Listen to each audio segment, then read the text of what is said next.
Trap Media USA, like, share, subscribe. If you tuned in on the late night, much appreciation, much love. If you watching on the playback, much blessings, much love, much respect, all that.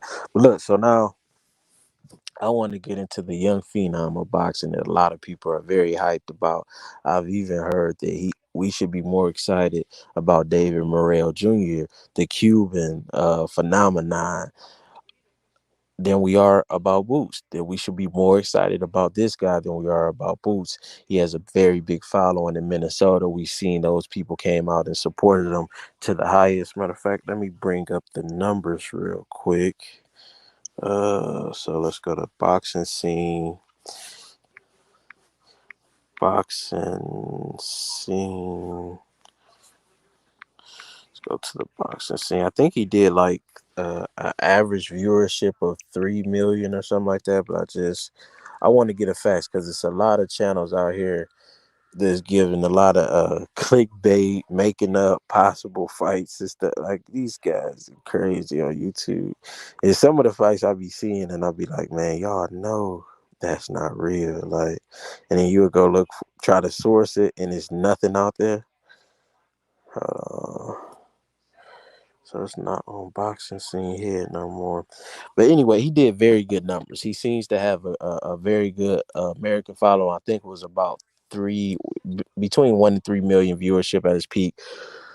In his fight this weekend, last weekend against Alantez Fox. Shout out Alantez Fox. Still much respect in the loss. It was a fourth round stoppage, and I just really haven't seen what everybody see. And I've seen Morrell's amateur fights.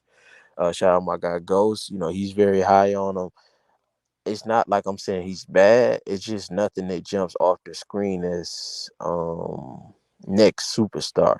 And I'm not saying he can't develop into that. I just don't see it yet.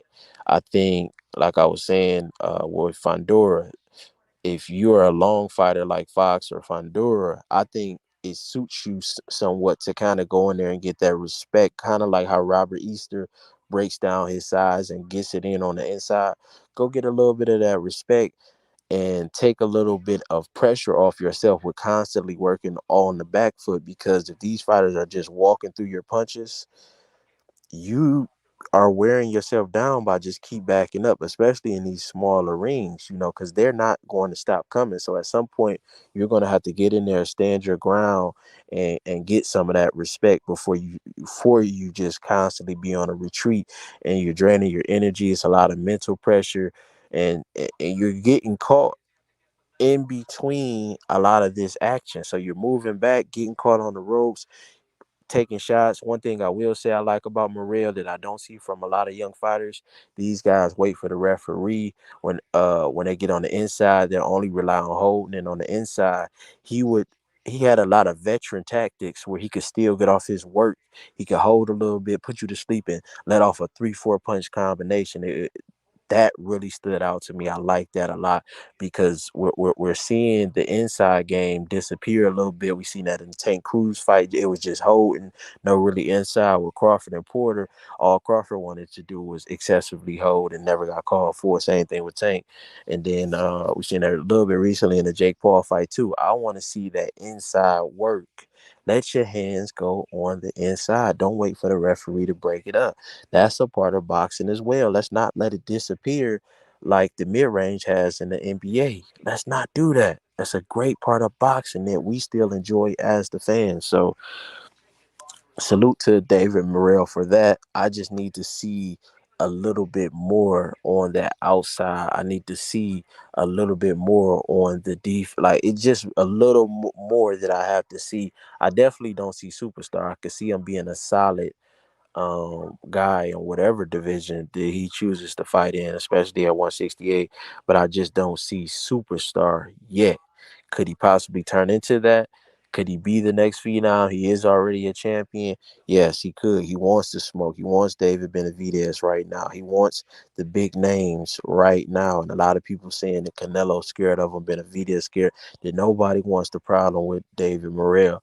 But I don't know. I don't think that right now. I don't think that right now. But time will tell. Let me know what you think about David Morrell, what you thought about his performance. He did go in there and handle business. I can give him that. I won't take credit away from a guy that goes and handles uh uh uh uh uh, uh, uh a guy like Alantez Fox, that's a veteran that was up for the fight, that had the same intentions of coming in there and getting Morrell out. He sounded very game, and it just didn't work out, that way. And Morrell, like I said, he took advantage in the spots that he was supposed to, and I believe he hurt him off of that inside work. So that's where I real say I can't take any credit away from Morrell, and I still give my respect to Alantez Fox. Solid guy all around, going in there, giving his all, and we're reaching a new era of boxing where we don't crap on guys just because they go in there and take a loss. So shout out to David Morrell Jr. Shout out to Alantez Fox. Is he a future superstar in the sport? I don't know, but he went in there and took care of business with a lot of people watching, with a lot of support. The pressure isn't getting to him. The viewership is up, and um, I guess it's only big things from here. But time will tell. Trap Media USA. Like, share, subscribe. I'm out.